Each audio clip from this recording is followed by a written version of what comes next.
Graça e paz, amém? Eu espero que esse vídeo encontre você e a sua família na mais perfeita saúde. Livro de Joel, capítulo 2, do verso 21 ao 25, diz assim: Não temas, ó terra, regozija-te e alegra-te, porque o Senhor fez grandes coisas. Não temas, animais do campo, porque os pastos do deserto se reverdecerão. Porque o arvoredo dará o seu fruto, a vide e a figueira darão a sua força. E vós, filhos de Sião, regozijai-vos e alegrai-vos no Senhor, o vosso Deus, porque Ele vos dará em justa medida a chuva temporã, fará descer a chuva no primeiro mês, a temporã e a serôdia, e as eiras se encherão de trigo, e os lagares transbordarão de mosto e de azeite, e restituir-vos-ei os anos que comeu o gafanhoto, a locusta, o pulgão e a lagarta, o meu grande exército que enviei contra vós. São momentos difíceis. Muitos estão desesperados.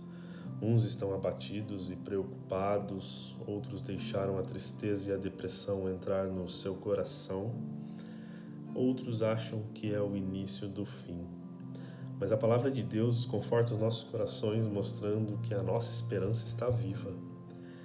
Eu quero rapidamente deixar aqui 4 pontos para que você reflita sobre esse momento que nós estamos vivendo.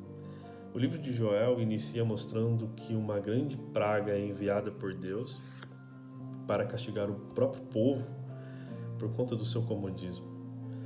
E eu já começo com o primeiro ponto aqui. Deus está no controle de tudo. No final do verso 25 diz: O meu grande exército que eu enviei contra vós.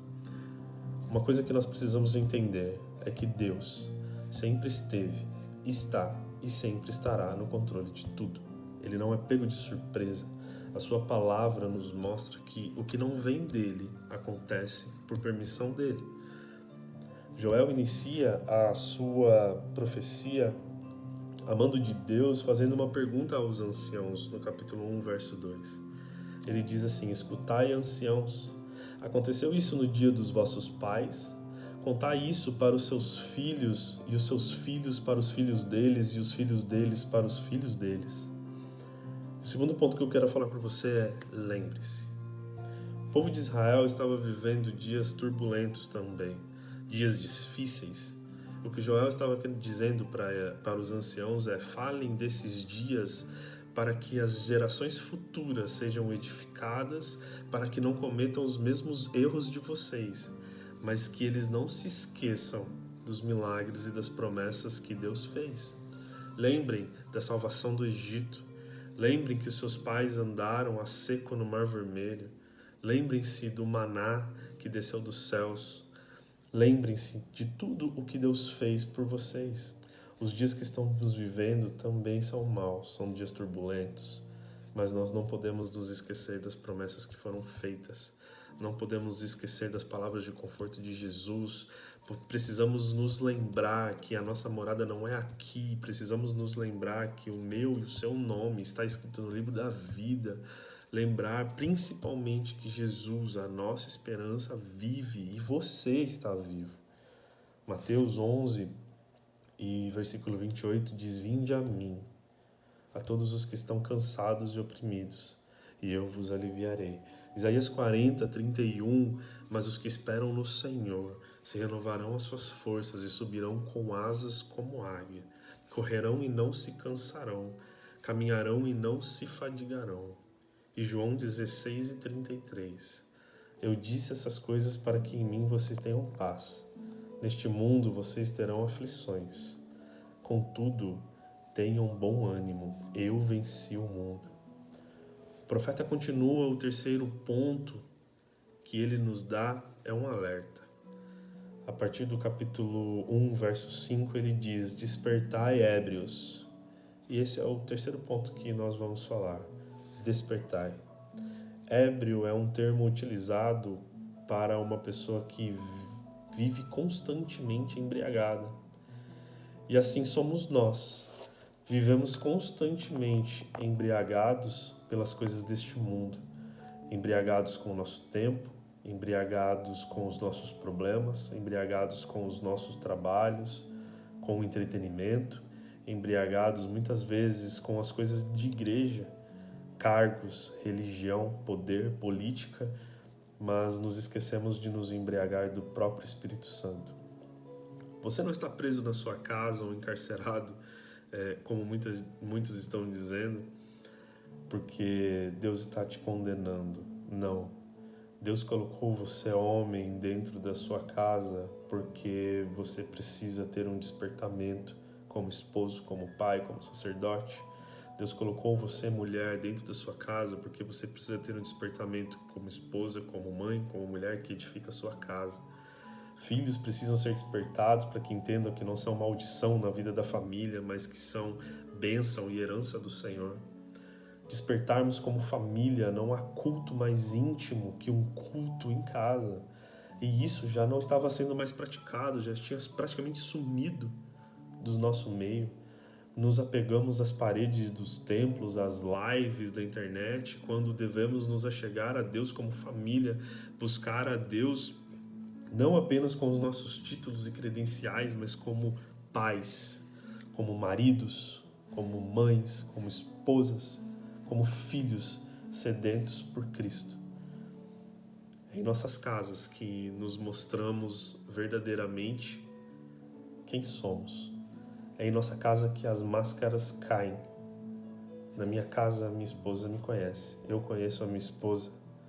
Deus está nos dando oportunidade de vivermos esse despertamento que Ele fala no capítulo 2, no versículo 3. Rasguem os vossos corações e não as suas vestes. Deus está fazendo um despertamento na principal e verdadeira igreja, que é a nossa família. Devemos rasgar o nosso coração. Ele diz isso porque ele estava cansado da superficialidade da adoração do povo. O povo estava robótico, tinha caído no comodismo. Todos os dias era a mesma coisa, não faziam porque gostavam ou porque amavam o que estavam fazendo. Faziam porque caiu numa rotina. Nós precisamos sair do nosso comodismo, da nossa rotina, e é isso que Deus está fazendo conosco como família, dentro de nossas casas. E o último ponto que eu quero falar com você é que Ele está vivo. O texto de Lucas, capítulo 24, a partir do verso 1, diz assim: E no primeiro dia da semana, muito de madrugada, foram elas ao sepulcro, levando as especiarias que haviam preparado, e acharam a pedra revolvida do sepulcro, e entrando não acharam o corpo de Jesus. E aconteceu que, estando elas muito perplexas a esse respeito, pararam junto delas 2 homens, com vestes resplandecentes. E estando elas muito atemorizadas, abaixaram a cabeça para o chão, e eles lhes disseram: Por que procuras entre os mortos aquele que vive?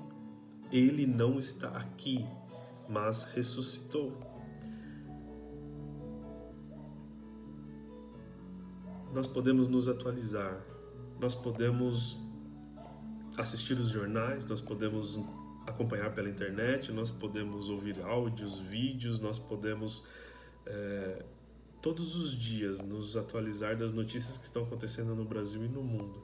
Mas nós não devemos colocar as nossas esperanças na mídia, nós não devemos colocar as nossas esperanças nos jornais, nós não devemos procurar aquele que vive entre os mortos, nós devemos procurar esperança em Jesus. As notícias cada vez são piores, as notícias cada vez são mais alarmantes, os números de mortos vão aumentar, os números de contaminados vão se aumentar, você vai ficar mais dia em casa, você vai ficar mais isso, mais aquilo. Nada que acontece no mundo hoje é bom, todas as notícias são ruins. Nós não devemos continuar procurando em meio aos mortos aquele que vive. Só Ele tem mensagens de esperança, só Ele tem mensagens de conforto, só Jesus tem mensagens de alívio nesses momentos. Eu gostaria de finalizar a reflexão com algo que eu gosto muito. Em meio às grandes tempestades da vida, em meio aos maiores problemas, em meio a tudo que nós estamos vivendo, Muitos de nós acharão que é o fim. Muitos de nós acharão que não passaremos daqui. Mas eu quero dizer para você que o dia que você achar que é o fim para você, que o dia que você achar que não há mais saída, o dia que você se achar doente e achar que você realmente está para morrer, o dia que você achar que você está mal e que não há mais salvação para você, você precisa sair da sua casa, vai até uma banca de jornal, você compre o jornal do dia, abra a seção de obituário e comece a ler os nomes. Você vai ler todos os nomes e ao final você vai ver que o seu nome não está lá, que você está vivo, e porque você está vivo ainda há esperança.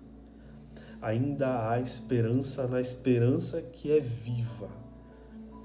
E o Jesus que nós servimos, o Jesus que nós pregamos, o Jesus que nós adoramos, ele vai muito além da motivação e da psicologia.